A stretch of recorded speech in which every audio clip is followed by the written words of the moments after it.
অনেকে বিচার বহির্ভূত হত্যার শিকার হয়েছেন। এক ভয়ঙ্কর পরিস্থিতির বিরুদ্ধে নিরন্তর আন্দোলন সংগ্রামের মধ্যে দিয়ে গণতন্ত্রের যে বিজয় হয়েছে, ফ্যাসিবাদের প্রতিভু শেখ হাসিনার পলায়নের মধ্যে দিয়ে যে বিজয় হয়েছে, সেই বিজয়কে আমাদের নিশ্চিত করতে হবে। সেই বিজয়কে আমাদের আরও সুসংহত করতে হবে। সেই ধারাবাহিকতায় নির্বাচনী প্রক্রিয়ার যে কতগুলি অংশ, জাতীয় সংসদ নির্বাচন ইতিমধ্যে হয়েছে, সরকার গঠন হয়েছে। এখন জাতীয় সংসদে অর্থাৎ ত্রয়োদশ জাতীয় সংসদ নির্বাচনে নারীদের জন্য যে সংরক্ষিত আসন, সেই আসনে নির্বাচনের যে প্রক্রিয়া, সে প্রক্রিয়া শুরু হয়েছে নির্বাচন কমিশনের তফসিল ঘোষণার মধ্যে দিয়ে।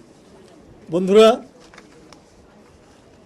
এই নির্বাচনী প্রক্রিয়া দলের পক্ষ থেকে সম্পন্ন করার জন্য আমরা আজ থেকে দলের মনোনয়ন ফর্ম আমরা এই কার্যালয় থেকে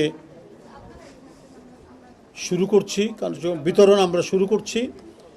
আমাদের সারা দেশ থেকে মহিলা নেতৃবৃন্দ এসেছেন। এই মহিলা নেতৃবৃন্দ যারা গত 16-17 বছরের সংগ্রামে তাদের অনেকের নিদারুণ দুঃখ, কষ্ট, বেদনার মধ্যে দিয়ে জীবন কেটেছে।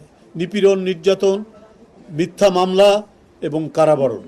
এই যে আমার বাম পাশে বসে আছে এবং আমার বাম দিকে, ডান দিকে, সামনে যারা দাঁড়ানো আছেন, তারা কেউ নিস্তার পাননি শেখ হাসিনার ভয়ঙ্কর দুঃশাসনের ছোবল থেকে।